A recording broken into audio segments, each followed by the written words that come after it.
Welcome to my channel. I hope कि तुम्हारी preparation बहुत अच्छी चल रही होगी और इस प्रिपरेशन को एड करने के लिए मैं तुम्हारे लिए वीडियो लाई हूँ जो कि 10 डेज स्ट्रैटेजी है to ace your English board exams class 12 CBSE। ठीक है, तो चलो स्टार्ट करते हैं। मतलब मुझे ऐसा लगता है कि 10 डेज तुम्हारे पास है और तुमने अच्छे से प्रिपरेशन करी होगी, और अगर अभी तक इंग्लिश नहीं पढ़ी है ना तो भी कोई बात नहीं, चिल हो जाओ आराम से। अगर 10 दिन भी पढ़ लिया तो बहुत अच्छे मार्क्स आ जाएंगे।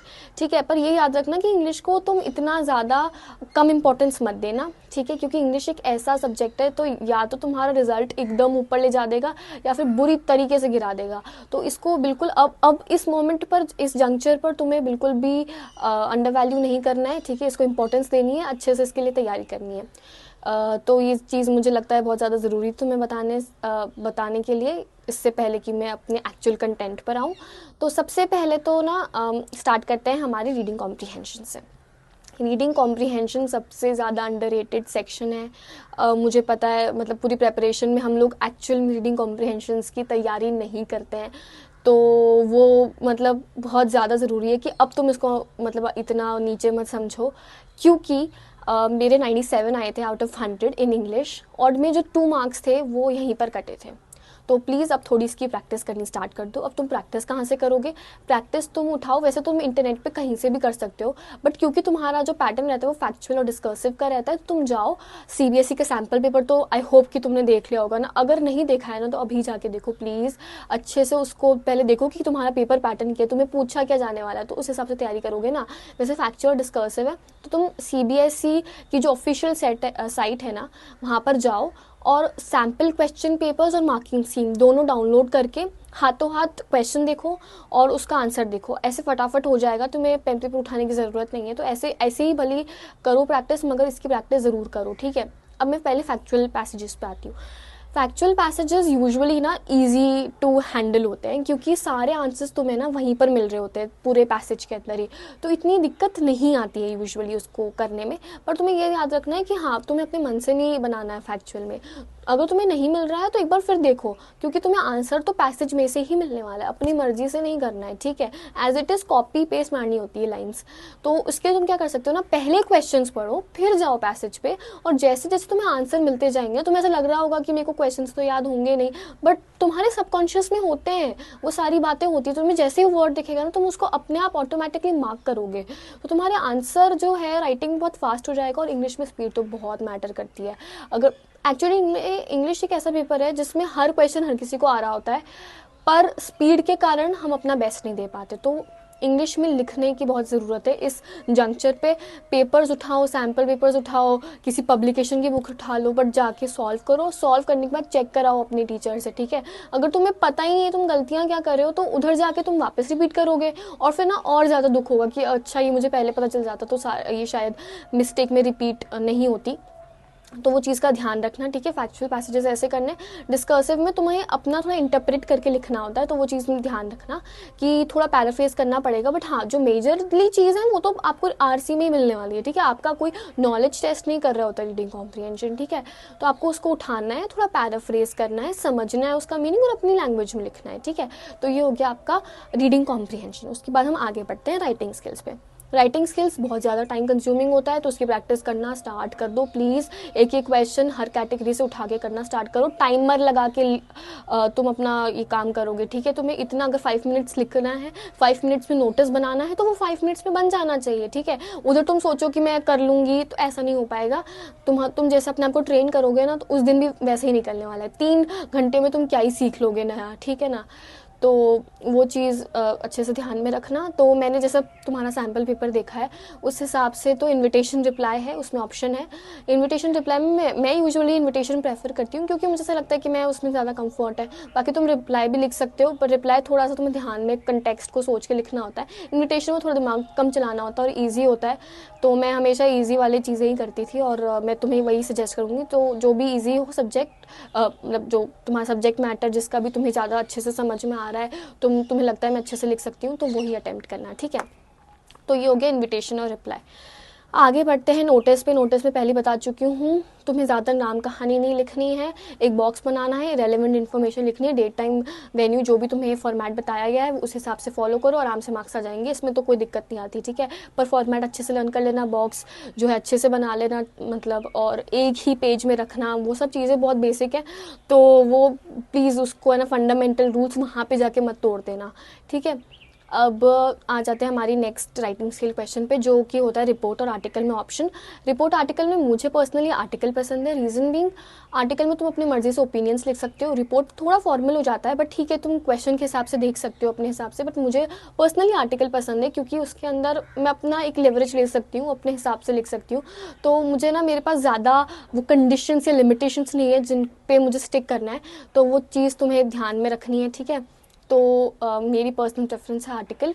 ये मैंने अपने फर्स्ट वीडियो में भी बताया था कि तुम्हें एक प्रोवर्ब या फ्रेज या कुछ ऐसा जो है वो लर्न करके जाना है, तो प्लीज़ वो लर्न कर लेना। इंपॉर्टेंट इश्यूज से गर्ल चाइल्ड हो गया, इन्वायरमेंट हो गया, प्लास्टिक हो गया, प्राइवेसी हो गया, या जो भी करंट टॉपिक्स चल रहा है ना जिन पर प्रोटेस्ट वगैरह हो रहा है, तो वो थोड़ा देख लेना। सीबीएसई यूजुअली उसी में से देती है, जैसे मेरे टाइम भी इन्वायरमेंट था तो मैंने कर लिया था, तो एक कॉन्फिडेंस खुद को भी आता है ना, मतलब पेपर लिखते लिखते भी कॉन्फिडेंट रहना बहुत ज़्यादा ज़रूरी है। अगर तुम पहले ही तुम्हारा मोराल नीचे गिर गया ना, तो तुमको आने वाले क्वेश्चंस भी नहीं आने वाले, बिलीव मी। इसे बोलने की बातें नहीं है, एक्चुअल में इम्प्लीमेंट भी ऐसा ही होता है, हमारी साइकोलॉजी ऐसी है, तो वो चीज़ें ध्यान में रखना, ठीक है। और एक क्वेश्चन आता है लेटर टू एडिटर या फिर कोई फॉर्मल लेटर, जैसे इंक्वायरी हो गया, वो सारी चीज़ें जो होती हैं वो उसमें से आता है। इसमें भी अगेन मैं एडिटर लिखती थी, क्योंकि एडिटर में अगेन मेरे पास ओपिनियन लिखने का वो मौका है, कोई लिमिटेशंस नहीं है, कंस्ट्रेंट्स नहीं है। बट जो ये फॉर्मल लेटर्स होते हैं इसके अंदर बहुत सारा तुम्हें ध्यान में रखना होता है कि ये चीज़ें लिखनी है। तो मुझे लगता है कि अगर तुम्हें याद रह सकता है, तुम ज़्यादा कंफर्टेबल हो, तुमने ट्राई मार के देखा हुआ है कि तुम्हारे उसमें ज़्यादा मार्क्स आते हैं, तो तुम वो लिख दो। और अगर तुम अभी भी फिगर आउट कर रहे हो या तुम्हें मुझ जैसे ओपिनियंस ज़्यादा लिखना पसंद है, तो तुम वहाँ जा सकते हो, ठीक है, एडिटर वाले में। तो ये तो हमारा राइटिंग स्किल्स का हो गया, ठीक है। अब हम आ जाते हैं हमारे मोस्ट इंपॉर्टेंट सेक्शन पे, लिटरेचर। लिटरेचर बहुत ज़्यादा इंपॉर्टेंट है, इसके लिए तुम्हें एनसीईआरटी रटनी है, बिलीव मी रटनी ही पड़ेगी, कोई ऑप्शन नहीं है। और अगर तुम चाहते हो कि तुम्हें अच्छे मार्क्स मिले, तुम्हें और मतलब तुम्हारे मार्क्स कटने का स्कोप ही ना हो, तो तुमको क्या करना है, बुक उठाओ, पूरी लाइन्स लर्न कर लो, इंपॉर्टेंट जो वर्ड्स है ना उसे मार्क कर लो। मतलब ये नहीं कह रही हूँ कि एक एक लाइन टू लाइन याद होना चाहिए, भाई मेरे लिए भी पॉसिबल नहीं है, किसी के लिए पॉसिबल नहीं है। मेरे कहने का मतलब बस इतना ही है कि इंपॉर्टेंट वर्ड्स जो कि चैप्टर में बहुत बार यूज़ हुए हैं और जो आइकॉनिक डायलॉग्स होते हैं, तो मैं अगर तुम उसको कोट करते हो ना आंसर में, तो तुम्हारे मार्क्स वैसे ही तुम्हें आ जाते हैं। भले तुम क्वेश्चन के जो एग्जैक्टली क्वेश्चन पूछना चाह रहे हैं, अगर तुम उससे डेविएट भी करोगे ना तो भी चलेगा। इंग्लिश में यही तो फ़ायदा है ना, मतलब कि अपना मन से भी बना के लिख सकते हैं, तो वो चीज़ ध्यान में रखनी है, ठीक है, लिटरेचर के लिए। फिर तुम्हारे आते हैं आरटीसीज, रेफर टू कॉन्टेक्स्ट। उसके अंदर ऑप्शंस आते हैं कि या तो इस चैप्टर में से ले लो या इस चैप्टर में से ले लो, एमसीक्यूज वगैरह होते हैं। तो वो चीज़ तुम्हें ध्यान में रखनी है कि तुम्हें कौन सा चूज़ करना है। पहले ही क्वेश्चंस पढ़ लो, ठीक है, रीडिंग टाइम मिलता है ना तो उसको यूटिलाइज करो, पहले ही क्वेश्चंस पढ़ लो और डिसाइड कर लो कि तुम्हें कौन सा करना है। ऐसा नहीं हो कि पहले तुमने पूरा कर लिया, वो फिर तुम्हें लगे अच्छा नहीं यार तो नीचे वाला ज़्यादा ईजी था। वो ना सबसे गंदी फीलिंग होती है, क्योंकि सही डिसीजन लेना बहुत ज़्यादा इंपॉर्टेंट है। कभी कभी ऐसा होता है कि जो तुमने सोचा होगा कि बहुत ईजी पोएम है या ऐसा कुछ है, उसमें से तो बहुत डिफिकल्ट क्वेश्चन पूछ लेंगे, और जो एकदम डिफिकल्ट पोएम होगी उसमें से एकदम बच्चे जैसे क्वेश्चन पूछ लेंगे। तो वो तुम्हें ध्यान में रखना है, ठीक है। तो थोड़ा सा वो डिसाइड करने में ध्यान में रखना, ठीक है। जो फिर ये तो तुम्हारे हो गए, ठीक है। 2 मार्कर्स में तुम्हें 4 से 5 लाइनें लिखनी, ज़्यादा मत लिखो, उसमें टाइम वेस्ट करने से कोई मतलब नहीं है। 1 मार्कर्स 2 मार्कर्स इनमें टाइम वेस्ट मत करो। जो लॉन्ग क्वेश्चंस होते हैं ना तुम्हारे, जितने भी मार्क्स के 6 मार्क्स 8 मार्क्स जो भी है, उसके अंदर तुम्हें क्या करना है, पूरा ऑथर का नाम लिखना होता है। 3 पैराग्राफ्स में डिवाइड कर लो लॉन्ग आंसर में, भले वो 6 मार्क्स का 8 मार्क्स का जो भी है, 3 पैराग्राफ्स में डिवाइड कर लो। पहले में तुम किस चैप्टर में से ले रखा है, ऑथर का नाम और एक ब्रीफ समरी, ठीक है। फिर जो सेकंड पैराग्राफ है उसमें तुम क्वेश्चन का आंसर दोगे, थर्ड वाले में तुम कंक्लूड करोगे। तो ये 3 पैराग्राफ लिखने ही है लॉन्ग आंसर में, ये पता होना चाहिए। और अगर नहीं पता था तो ये नोट कर लो और इसको इम्प्लीमेंट ज़रूर करना, बिलीव मी इससे बहुत ज़्यादा फ़ायदा होने वाला है, ठीक है। तो ये हो गया।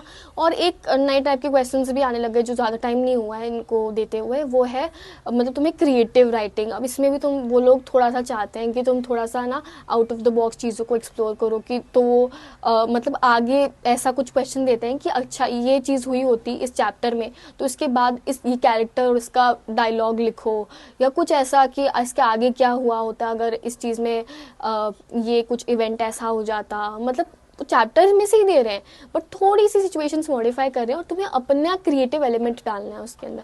तो वो तुम कैसे इम्प्रूव करोगे लिखने से? पॉइंट नंबर 2, तुम उसको ज़्यादा रीड करो। क्वेश्चंस, ऐसे क्वेश्चंस बहुत इंटरनेट पे अवेलेबल हैं, तो तुम थोड़ी हिंट ले लो, कहीं ना कहीं वो चीज़ें तुम्हें हेल्प आएगी। तुम भले कोई भी क्वेश्चन आया ना, अगर वो सेम चैप्टर से जो तुमने पढ़ा है, वो फॉर एग्जांपल तुमने पोएट्स एंड पैनकेक्स का एक क्वेश्चन इस टाइप का गूगल पे पढ़ा, ठीक है, और वैसा same to same question poets and pancakes से तुम्हारा उसके अंदर आ गया, ठीक है, तो तुम जो तुमने गूगल पे पढ़ा है उसका कंटेंट लिख सकते हो जो तुमसे एक्चुअल में क्वेश्चन पूछा है, क्योंकि कहीं ना स्टोरी लिखनी होती है इंग्लिश में, तो थोड़ा सा वो चीज़ एक है कि इस तरीके से तुम प्रिपेयर कर सकते हो। तो उस चीज़ों को नेग्लेक्ट मत करो, अभी फुल टाइम है, बहुत सारा टाइम है तुम्हारे पास, तो तुम अच्छे से जो है कर सकते हो तैयारी, ठीक है। तो इसमें जो मैं ब्रॉडली एक बार कंक्लूड कर देती हूँ। तो सबसे पहले रीडिंग कॉम्प्रिहेंशंस की प्रैक्टिस करनी है, अलग अलग इंटरनेट पे चेक करो, पिछले साल के पेपर्स देख लो, ठीक है। राइटिंग स्किल्स में लिख के चेक करना है, टाइमर लगा के चेक करना है, लिटरेचर में एनसीईआरटी को अच्छे से बाय हार्ट पढ़ लेना है। और तुम्हें किसी किसी चैप्टर में दिक्कत आएगी, क्योंकि आ सकती है, क्योंकि डिफिकल्ट हैं कुछ कुछ चैप्टर्स, ठीक है। तो तुम्हें क्या करना है, यूट्यूब चैनल तो तुम्हें पता ही होगा, जो मुझे मेरी प्रेपरेशन में पर्सनली हेल्प आई थी वो थे एक तो एक्स्ट्रा क्लास, और अगर तुम्हें डिटेल समझना है ना किसी पोएम का, जैसे सारी फिगर ऑफ स्पीचेस वगैरह समझनी है, तो इंग्लिश एकेडमी अच्छा चैनल है, तो तुम ये 2 चैनल्स को रेफ़र कर सकते हो, ठीक है। तो that's it for the video. और भी अगर तुम्हें कोई भी डाउट हो, कुछ भी दिक्कत हो, तो तुम कमेंट सेक्शन में लिख सकते हो, मैं उसको एड्रेस करूँगी, ठीक है ना। तो बस आज की वीडियो के लिए इतना ही। All the best for your exams, अच्छे से लिखना और टाइम का बहुत ज़्यादा ध्यान रखना, प्लीज़ पेपर मत छोड़ना, अच्छे से तुम हमेशा अपनी वॉच लेके जाना, एनालॉग वॉच लेके जाना, और अच्छे से टाइम मैनेज करके पेपर लिखना। इसलिए मेरे रिकमेंडेशन ये है कि तुम थोड़े मॉक पेपर्स घर पे उसी इन्वायरमेंट में 3 घंटे के प्रेशर में लेके देखो, तुम्हें वही टाइम रखना जो तुम्हारे बोर्ड का टाइम है, तुम देखना तुम्हारा ब्रेन कितना काम कर रहा है उस टाइम पर, क्योंकि बहुत लोग ऐसे होते हैं कि सुबह बहुत लेट उठते हैं, रात को पढ़ाई करते हैं, बट ये ध्यान रखो कि तुम्हें पेपर तो सुबह ही देना है, तो उस हिसाब से अपने ब्रेन को ट्रेन करना स्टार्ट करो। तुम अभी 10 डेज़ हैं, तो तुम अपनी जैसे जैसे हैबिट में डालोगे ना चीज़ें, वैसे तुम्हारी बॉडी, तुम्हारा माइंड ट्रेन हो जाएगा। तो अब ना बहुत रिज़ल्ट ओरिएंटेड काम करना है हमें, ठीक है। तो यही मेरी टिप थी इस वीडियो के लिए। मिलते हैं नेक्स्ट वीडियो में, बाय बाय।